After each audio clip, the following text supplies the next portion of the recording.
Guys, welcome to another episode of the ONETRIBE Podcast. Coach Naka here, and I'm with my very good friend. I've known her for a while now, from the gym, and she's become family down there. This is Miss Tammy. Introduce yourself. Miss Tammy. Well, first, thank you for having me. No worries. I've been a massive fan of the podcast. And I think we've known each other for 3 years. It feels longer, but it's been 3 years. I think 3.5 years. Just like you, I'm like a Dubai kid. Been here for a very long time. Born here, raised by two Serbian parents. Traveled a lot, studied in the States, but always found my way back here in Dubai. And so I've been hustling like everyone, trying to hustle. And that's when I started going training for fitness. It's when I met you, and it's like one of my hobbies is working out. Keeps herself fit Absolutely. quite regularly. So she's one of our regular members down at the gym, and it's good to have her on the podcast today.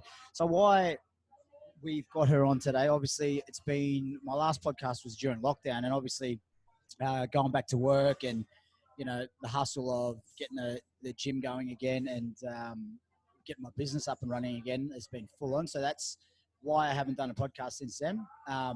So we're back on board and going to try to get these things going at least once or twice a month at least. You know what I mean? That's the best I can do right now. But me and Tam were having lunch a couple of days ago, and the reason why I said, right, let's get you on board is that we get together every now and then, and it's good, deep conversation. You know what I mean? She tells me a lot about what's going on in her life, and you know, we just try to make sense of it all and get her back on some sort of path and whatnot. Not like a counselling session, but you know, I'm a friend being a friend. That's exactly what it is. Just a pair of ears to listen to. You know what I mean? So I said, look, let's do this Thursday. We're in the background, if there's a bit of background noise, apologies, but we're in a cafe. Shout out to the guys at Bistro down on Shakeside Road. So we're using their cafe today just to do this one. But so getting her on board today just to talk about life. As you heard, she's an expat kid, but she was born here and she's grown up here. So it's a bit of a different side to a few of the people that I have interviewed in the past, that we're all expats coming from our nominated homes. You've grown up here. So let's start with, before we get to the end part of this, is that talk about your upbringing in Dubai. How was it as a, you know, as you said, your parents are from Serbia In Croatia. Right? And you've been born here. So tell me about that upbringing. You obviously had your parents driving culture into you at home. Yes. But was it a different culture to then growing up back home?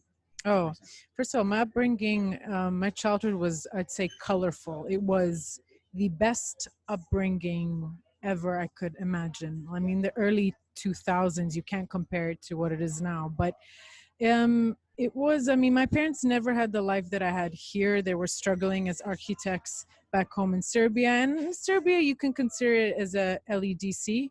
So they wanted to leave as soon as possible. So they moved here in 1991, hoping for a better life for them and for me. And so my upbringing was great. I you know, an only child, they opened me up to many cultures. My first language was Serbian, but they wanted me to learn perfect English and study other languages. I went to international school. So all of my friends from different parts of the world, which in contrast in Serbia wouldn't be like that. There you just grow up with one culture. Over here, many, which kind of opens your vision up to the world. And they wanted me to be open, and they didn't want me to focus on narrow and everything. I had freedom here. I mean, I did try whatever sport I wanted, take this classes, even got to a point where it was high school and my parents asked me, what do I want to study? And I said theater. Though my mom was very against it, and I think till this day a little bit, but they said, sure, you know, like if that's what your passion is. So they were very open for me to try everything and learn whatever culture. So very colorful. So I'm gonna, you know, pretty much, well, almost guess that a lot of the opportunities you've been awarded here, you may not have got back home if you grew up in Definitely. that system. Oh my back home, gosh, yeah? definitely. So yeah, it's funny because like a lot of the kids that you meet growing up here or who've grown up here, I mean, to survive in Dubai this long, your parents either made the right steps, Yeah, or they are making the right steps then forward to bring up kids here. And because definitely. I mean, as we all know, schooling's absolutely ludicrous prices. Yes. To put your kids through school and whatnot. So, you know, having that background is huge. Now, coming out the other side of it, you're a little bit older now. Yeah. You graduated. You are now a mature age student, Yeah. if that makes sense. Now you look at it and you go, right, I was awarded all these avenues growing up as a kid. Mm. Now you're an adult. Do you find it, or do you find yourself going, well, fuck, it's a matter of all those things and luxuries were great growing up, but now I'm at a point that I've hit a wall and Yes. opportunities are few and far between. Yes. So That's exactly how yeah. I feel right now. Yeah. So talk about that. Talk about like, because I know what you've gone through, but like the viewers and listeners, they might not see that side of an expat who Yes. grew up here. Because I know a lot of people like, who have come here and we work and we go, oh, well, you grew up here. You're still good. You've got the cash. Your parents have got it's mum and dad's money, but that's not always the truth, right? No, So definitely. yeah, talk about that. I mean, for instance, I was young. My parents taught me to be independent. So even past the age of 18, I always wanted to make a lot of income for myself so that I can be my own person. And I think at this point right now, still living with my parents as a 27-year-old is I'm far from embarrassment. Absolutely not. They're my best friends. But it's just like I want to have my own apartment, have my own job. But I've come to a wall where I was hunting for a year. I finished theater, and then I said that in a place over here, it's just almost like a juxtaposition, having theater and Dubai in the same two words in the same sentence is just like it's impossible. So I studied education because a passion of mine was to teach students theater and to go what I went through to help them with that. And then I studied, I finished that, and was successful at it. And then I was like, great, okay, let me just search. And I searched and I put myself out there. Truthfully, it's like as if right now I still don't know what I want. It's because I don't think that I tried a lot. I don't think that I made mistakes in trying. I was scared to make mistakes. I didn't go, let me try that course or let me try this. And so right now, like I have so much more interest in me right now, journalism and business that I didn't have before. But it's hard because people think, oh, you got your parents. Well, it's not like that. And I didn't know for the longest time. I thought, is the problem with me? Am I searching in the wrong places? Am I talking to the wrong people? Now, would I look in saying that? I don't want to cut you off, but in saying that, would I be wrong in saying that the mentality behind after graduating high school, doing your university courses, etc., and then coming up with success there, the mindset is that doors will be open as soon as I come out of this. I'll be walking into a job. Right? Far from it. I think that's around the world. Like, that's not just here. That's around the world. Right? So it's a hard thing because even back in Australia, I see a lot of people that go to university, and like you just said to me, we sat down before this went on air, and she said, "Oh, I think I'm going to do another course." And in my head, I'm like, "Why?"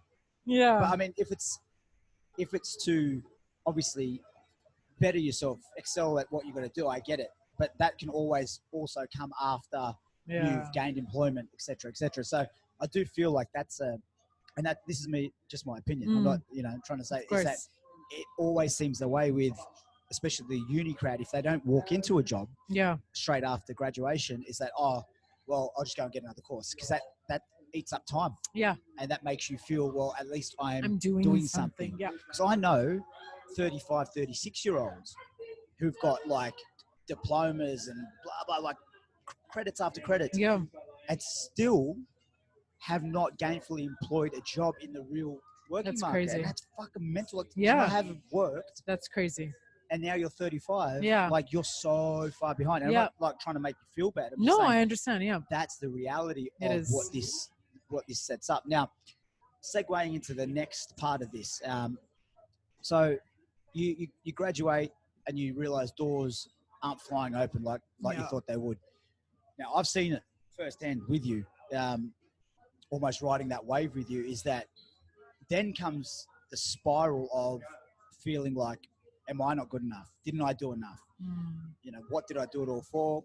Et cetera, et cetera. Yeah. Now, talk about that part, because the cross correlation here is why I brought you on board. You're what I would call a civilian friend of mine, and then my other friends who work, we know what's going on with at a certain airline out here, and how they're treating their staff and how that they're going about making these cuts.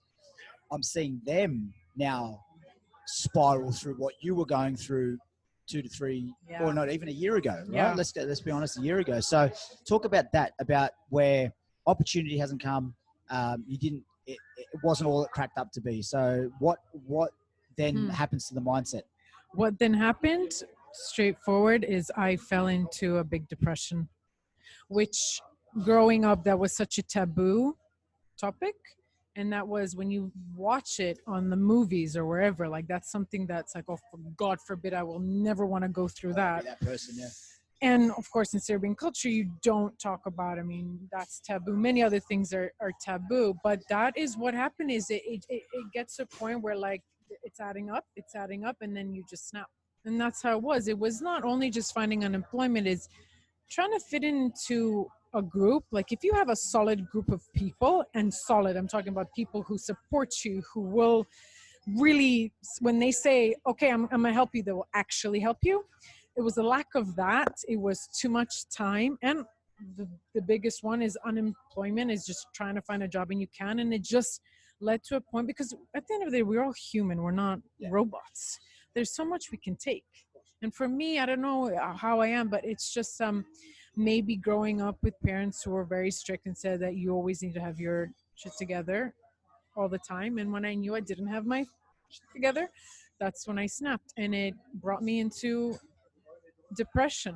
That's when I knew, oh my gosh, I can't go anywhere. What am I going to do with my life? I feel useless. And the thing is, out here, for people who don't know, who are watching from around the world, is that the UAE, not like most countries, when you turn over a certain age, 17, 16, like in Australia, we can go get part-time jobs. Yep. There's no such thing here. So these kids are going through their later teens, early 20s, and they still don't know what it is they don't respect the dollar, and not respect it in a bad way. They just don't know how to treat money, because they've always been given handouts and by their parents. The parents need to give them money for them to do certain things, to keep them busy, to keep them, their weekends. And it's not their fault. It's just the country isn't built on a employment system for the teens, you know what I mean? So this is hard, because once they get to 20 and now maybe finished uni or are employable of a legal age, it's 21, isn't it, out here, I think? Can't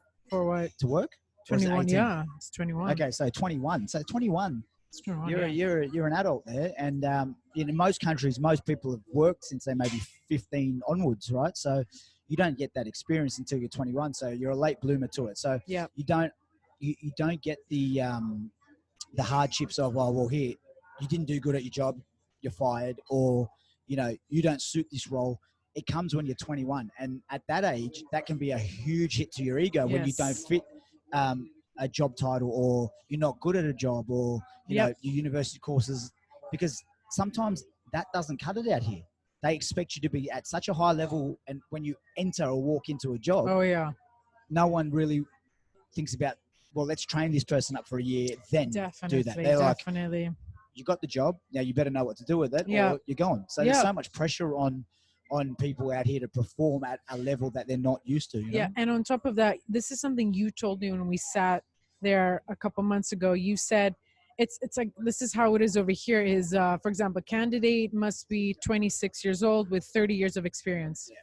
Doesn't make any sense. And you said this, How am I going? This is exactly what you said. You said, how am I going to have the experience when you're not willing to give it to me? How? But it's true. It's always, it's 9 years experience, 10 years. Give it to me. Show me what to do. Yeah, and that's the toughest thing. Is like, well, we're going through it now, and I've got like a crew of 32 cabin crew who Yeah. majority of them have lost their jobs. So what we're doing now is that, you know, from our side, we're training them for free. It's just to get them out of the mentality of sitting at home and overthinking life at the Which moment. is great. But at the same time, there's a couple of them that are aspiring to be trainers and nutritionists, and they've done the courses during great. like lockdown or even before. Oh, good. But they were too scared or didn't have the opportunity to use those things. Now, I'm saying, right, you've got the opportunity. We have 32 of you. Guess what? Every other day, you are going to be the lead trainers. I will like basically assess it. Oh, that's I will great. help you program, and these are your members. Yeah. And so they're all. It's good to see. Like, we just finished the session now, and two of the girls took the session, and one's a nutritionist and one's a aspiring PT, and their confidence is building on a normal gym floor. And this is the thing, is that once they get out of this mode, hopefully this helps. However long they last in Dubai, hopefully this is something they can take away with them and gain confidence from. Because I feel confidence is the biggest issue out here. People don't have it, or people have too much of it, and it's a face, right? So it's just it's all bullshit. So, right. So going back to what you were saying about, you know, you fall into this spiral. You feel like you're not good enough. Now, this for you, I know, the cloud has been a big one. Very. Obviously, dealing with not gaining employment. You know, you told me that there was health issues with your parents. Yes. So it literally all came at once. Yes. Right. Now, I feel like Dubai does that a lot. So, like, you know, you might lose your job, and then your landlord calls you and says, "Oh, you need to pay me 6 months up front," and stuff like this. And it comes in nines, not in threes. Out here, you know what I mean? So, what have you been doing to sort of get yourself through the hard times in the last, say, 12 months?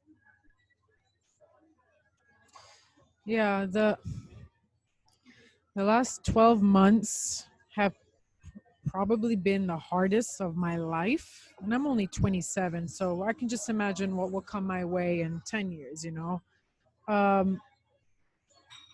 When I am most busiest, when I have obligations, when I'm constantly on my feet like I was as a teacher, you forget about almost like your worries, and you forget about your problems. And I mean, you know how it is. You come home and you're just like, you just want to pass out. But when I was at that point where I had nothing to do, as in nothing to do, I think that's when you have too much time on yourself to think and overthink your problems and create more problems for yourself. So I tried my best, and I really tried my best to keep myself as busy as I can. At one point I told you I was going to leave, was going to move to Serbia, and then the lockdown happened, and that was like a cherry on top. That was just like, here, let me just shit on you even more. And there's so much you can do. Like, you can force yourself to be busy, but then when it was locked down, there's so much you can do because you can't leave the place. Trying to keep a positive mindset, as in you really need to try your best, was something that really pushed me forward. Talking to people is number one if you're going through a hard time. I'm the type of person that likes to keep my stuff together, you know. But I talked to people. I said, hey, and these are not everyone. You choose who you want to fight your battle with. I chose a couple of friends who were close to me, and I said, hey, this is my problem. And it helped me a lot, having their support every day, telling me this is what you can do. Oh, it helped tremendous. Having the people with you who truly love you every single day is what pushed me to get that. I'm not saying I'm fully, I don't know, I'm going to say I'm recovered, but I'm much better than where I was 2 months ago. Let me just say that. But you need to count your blessings, and that's what I started to do. And right now, trying to, like I told you, like I want to start doing courses, Yeah. even if it's online. Yeah. Hell yeah. If that Mate. means getting a new skill, I absolutely. think everybody has to have purpose. They've got to wake up with purpose, because as Definitely. soon as you lose purpose, you lose the rhythm, and things go to Everything. shit. Right? So Everything. Everything. it's a big thing where you need to. And I said this to you 2 days ago, or whenever we had lunch the other day, is that now find purpose. Yeah.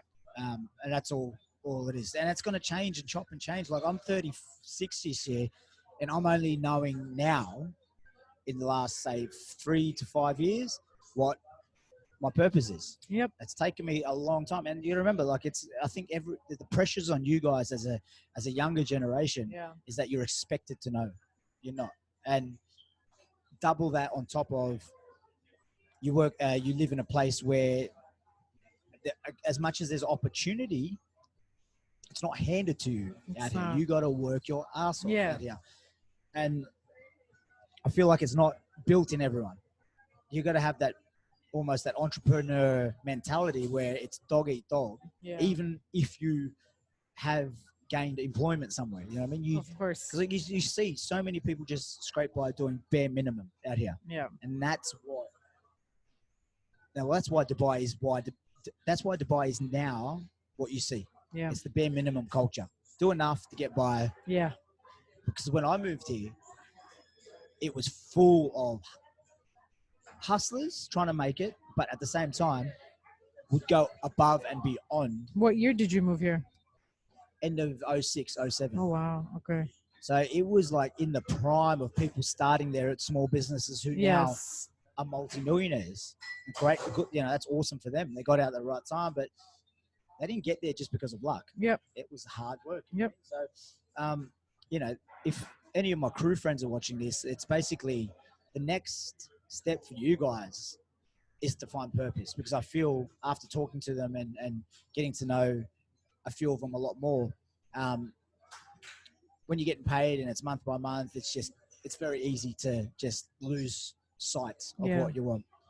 So, you got to wake up with purpose. You've got to, otherwise it happens. This is what's going to happen. You get to a mental stage where it's horrible. Nothing's good enough and you're not good enough. And, throw in the additions of life problems with parents and whatnot, can come from anywhere. So it's it's a tough one, There's no word to describe to you how I felt when I was at home in quarantine before I left to Serbia. It's a feeling I wouldn't even wish upon my enemies. And it's not something I wanted. And I always told myself, why am I feeling this way? Why do I feel like I'm falling apart? And I just didn't have purpose. And right now I'm working on my mental, my mental health. Yeah. It's number one above everything else. Yeah. But it's just, if you don't have any purpose, that's it. You wake. I mean, for me, it was just, I wake up and during quarantine, I'm like, I have nothing to do. I have nothing to do. Well, I think a lot of people lost their way during that, because none of us had anything to do. Yeah. You could keep yourself going by doing certain things that, like, for me, it was like, just keep putting content out, because that's the only way you're going to stay relevant in this. Because I know so many people came back from lockdown who are in this industry and are no longer in this industry. It's like they died. Yeah. It's fucking crazy. They've lost everyone. They've lost their business. They're barely surviving, or they're on their way home. And, you can't let yourself get there. But again, it's the two shifts in mentality. Did you take lockdown as a 3-month holiday? Or did you take it as a kick in the ass to work even harder when you come out? And I know what side of the fence I was on that. So, different people, different mentalities going forward. So, right. So another question I want to ask you is that after going through the last 12 months to 2 years, and I asked you this yesterday, do you feel you needed to go there? Do you really, like, I look at, because I said to you, I even messaged you. I said, there's another person sitting in front of me now compared to the person that was here a year ago. So do you now, I don't know, it's only early days, but do you feel that you needed to go Oh gosh, yeah. go to that place I to come out the other side and go, there's my definitely. clarity? Yeah, I think you need to struggle regardless. This was a massive struggle for me, and I don't like when things are served on a gold platter for me. And that was my first time in my life that I struggled, that I lost myself. But I needed it. I needed it to know my worth, to count my blessings, to know what my parents have offered me, to find a reason that there is really, if you really, really think about it, there is no real reason why I should be feeling this way. I have Yeah. my parents. I have a roof above my head, which a lot of people in Yeah, Serbia good answer. struggle to have that. I mean, during that time, of course, it's not a blessing, but right now it's something that it's a story. Everyone has a story. Some people are writing theirs right now. Everyone is going through a hard time. That's always tell to my viewers and to my students, always be kind to one another. 100%. You don't know what people are going through, 100%. and you don't know what people are going through behind closed doors. That's why I wanted to cut off social media, because maybe people who watch my social media think that behind my door is just ray of sunshine, which is far from it, as I've said right now. But it's a story that I am, hopefully one day when I have a teaching job, something that I'm going to teach my students, because growing up as a student, everything was taboo. Even, can I say the word sex? Yeah. Okay. Trying to keep it PG here. Even that's taboo. Depression, oh my goodness, I don't think they really teach it in school. But this is a story that I'm going to take, keep it on my belt. And so when I am teaching, just tell a story to my students of this is what I went through. Yeah. And here's what I'm gonna tell you what I've learned through it. But I'm happy because going to Serbia, even telling, and we Serbians are very like, if you tell them you have depression, oh come on, let's go for a beer, because they don't allow it, which is a great thing. You know, they're very honest, very just hard people. So going back home and telling them through that, you know, I don't want sympathy. I didn't want anyone petting my shoulder saying, oh, I'm sorry. But they were just like, come on, get back up. Come on. You've got so much and this and that. And that kicked me. And I went, oh my gosh, I almost felt bad because a lot of people in Serbia during quarantine, they had a blast while I was suffering a lot. Yeah. So I said, you know what? You are the only person. You are your own obstacle first. You are the worst obstacle. You're also your worst critique. I'm only to blame. Like, I can only blame myself for getting me through this depression. I put myself through it. No one else did. No one else did. Look, there's going to be certain people who are watching this, and that's, you know, when I talked about my story, it was exactly that. I was the one who put myself there. You want to blame a lot of people. You want to blame people because they didn't give you a job or whatever it is. But put yourself there. So, of course, you know, that's the biggest thing. And like, but then getting yourself out, nobody else can get you out but you either. You know what I mean? So like, you can go and speak to as many people as you want, but and unless you're willing to, you know, really help yourself, definitely. then, you know, it's a lonely train, and unless you're willing to get off that, then you're going to be stuck on it for a while. Definitely. You know? So I think everyone goes through their own, as you said, own stories, own battles. Of course. It's how you get up every day that makes the difference, and you want to still get up every day. You know what I mean? So yes. All right. So going forward, we've talked about the life growing up here. We've talked about the hardships of being or feeling like a failure, going through the depressive side of it. Now, I feel like you're on the other side of it now, and you're only going to get better every day. What do you want over the next 6 to 12 months? Obviously, forget the COVID, forget all that stuff. Yeah. But, you know, what do you see? Where do you see yourself? Oh, in those months, happier person above everything. I told you before, I stress a lot about finding a job. Okay, I'm still going to search, but I'm going to do it in a very calm. I can't put stress on myself with this anxiety. In 6 months, I hope I can look back and kind of laugh and go, wow. Absolutely, wow, that person is no longer here. I want to be happy. Happiness is key to everything. It's key. For you, you wake up every day going to a job and you're happy that you're going. Yeah, of course. I mean, you have stresses, but that's whatever. That's you know normal, what I mean? of That's course. whatever. But you wake up going, okay, you're happy that you're doing something that you love. I want to be in that point where I'm happy and waking up and I'm going, oh my gosh, it's just being happy, Nigel. There's really nothing else. I just want to be happy with myself, happy with my body, how I look, but happy up here. Which mentally is first and foremost. Definitely. The good thing about me while I went through depression is I'm not, you know me, that if I'm having a shit day, I'm not going to treat you like, no, I'm still going to, it's because I keep everything inside me, which is a good thing. Like, I'm not a worse person than I was before. Right now, I'm kind of just more giving. And because, like, I went through depression, and people before, when they were going through depression, I didn't understand them. I was like, okay, never went through it. But going through it, I was like, wow. So all of those people that I know or knew that went through it, my God, my heart, like, I give my heart to them. So I just want to be happier. I just really want to be much happier and take life as it is. Just like how so many people just like smile and take every opportunity. That's what I want to be. I want to be open. I want to try this. I want to try that. I want to be out of the house as much as possible. Yeah. That's who I want to be. Yeah, look, I think talking about it more. This is the first time she will be talking about this kind of thing. Yeah. On camera. As much as I've heard the stories, I think more of this kind of stuff, these conversations need to be made. And absolutely, like you said the other day, you might, one person might hear this and go, you know what, time to change the course. Heck of my yeah. life, you know what I mean? So that's the biggest thing. And for anyone, I asked her, I'm going to get her in front of my lot probably next week. Look, the people that I'm training, and I'm talking about the crew, in good spirits.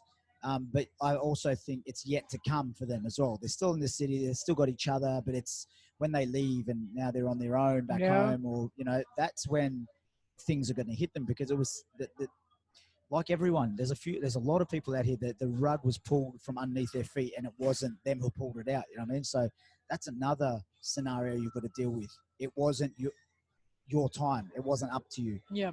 So, I'm going to get Tam in front of them just to talk about the struggles of that side of it too, because I think it relates a lot, just because of the whole brain working the way it does, where, like I said, finish college, finish uni, I'm going to get a job.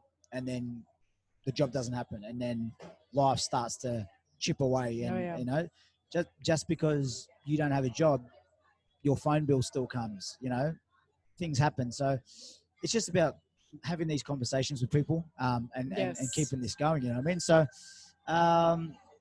anything else you want to add before we wrap it up? That's a good 40 minutes on the clock, So. Yeah, I just feel like the one thing, if whoever's watching, to take away from this, if you're going through what I went through or am going through, or someone, help, be that person and help your friend, help your family member, because you don't want to, at the end of the day, you don't want to lose a friend. You don't want to lose someone that you truly love because that person was struggling. And we're all, we owe it to people to help each other.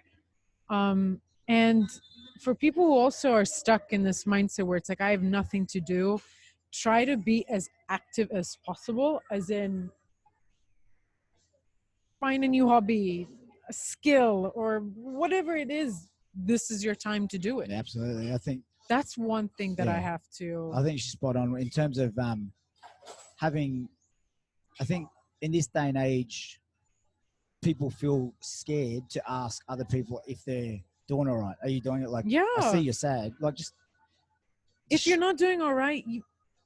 But I'd like people to answer that too. Yeah. Like, not just like, yeah, I'm okay, and then walk off. I'm like, no, actually, I'm not. And then, bang, opens up a conversation. Now, on both parties, where if you see someone that you think isn't okay, just, it's the cliche thing. We always talk about it, but just ask if they're doing all right. Of course. You don't need to be super close with someone to ask that or to care about something. Sometimes the biggest, the closest relationships that bond are people who don't know each other, because there's no judgment. there's no judgment, and Yeah. people are willing to open up to people that they don't know, because again, there's no judgment. Friends won't think a certain way. So yeah, I think more people, especially now, with what the whole world's going through, but especially if you're an expat living in Dubai, mate, just look over your shoulder. There's a lot of people doing it tough right now. So that's Yeah. including expats, but not only expats. Think about the people that, the lower skilled workers. They're all brothers and sisters. Doesn't matter where you're from. So just got to start We're looking out all for each one, other. You of know what I mean? course. So Of course. look out for each other. But right. Absolutely. So we know she's trying to gainfully gain employment. So what are you looking for? Just to wrap it up, what are you looking for? Someone might watch this and go, "Yep, there's a job here." This is a job. Oh, I love to continue, and I want to continue teaching theater to students, to kids. All right. So her passion is theatre and teaching. She wants to be a teacher. So, I think, especially now, I see a different person sitting in front of me. Well, no, honestly, the educator is there.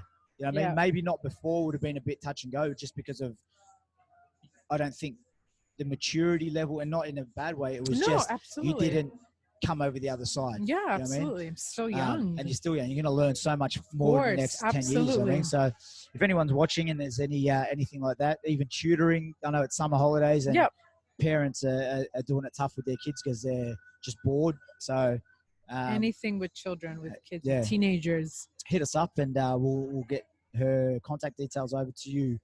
But thank you for coming on. Thank you for having me. I've been a bit sedated here because I've been getting funny looks from a few people in this cafe, so I can't be my normal self in the cafe. Obviously, we're in public, but thank you for tuning in to the ONETRIBE podcast, guys. And this will be up on iTunes, SoundCloud, and obviously YouTube now.